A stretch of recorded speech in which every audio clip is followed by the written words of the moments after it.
Hey guys, it's Renee. Today we're going to be baking lava cake cupcakes. The first thing we need 1.5 tablespoons of butter, 80 grams of dark chocolate, 2 tablespoons of castor or superfine sugar. Now this is just regular sugar, but in a bit I'm just going to be telling you what to do with it. 1 egg beaten. Then I'm going to be using 1 teaspoon of vanilla extract. And then we're going to be needing 2 tablespoons of plain flour. As you can see, the recipe doesn't really call for much because this is just a single recipe or just for 2. For more people, just double the recipe. As I mentioned before, I don't have the kind of sugar that the recipe calls for, but I'm just going to blend my sugar. This is going to sound kind of silly because of the quantity that I'm using, but it does make a difference in like the consistency of the sugar. For this recipe, we're actually going to be using the stove in low heat. The first thing we're going to be doing is melting our butter and chocolate until everything is smooth, and don't forget to stir often. To that, I'm going to be adding my sugar, egg, and vanilla.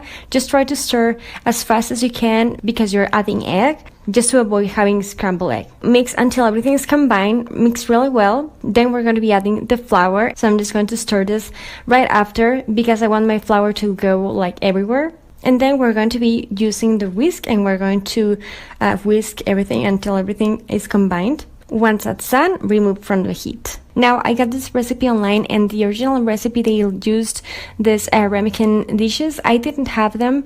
I'm just going to be working with what I have, which is my cupcake pan and my cupcake wrappers. So I'm just going to place those in there. So this recipe is not going to give you a ton of cupcakes. It's going to give you 3 cupcakes, maybe even 4. And now we're going to bake them for 400 for about 8 minutes. So once you can grab them, they're not hot still.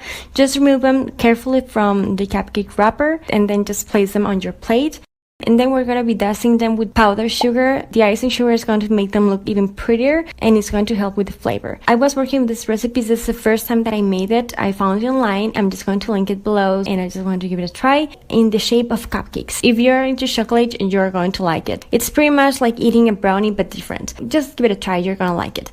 The flavor is really good, but I feel like I should have done less time on the oven, 7 minutes instead of like 10 minutes, because I feel like the inside is still moist and it's still really good, really yummy, super soft.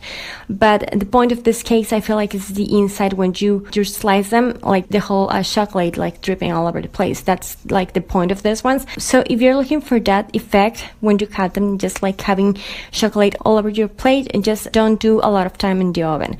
For me, this is fine because actually they are still super soft on the inside, but they are not like super messy to eat or to enjoy. But again, if you want to go like for less time, just go ahead and do it when you're working in the oven. So if you like this idea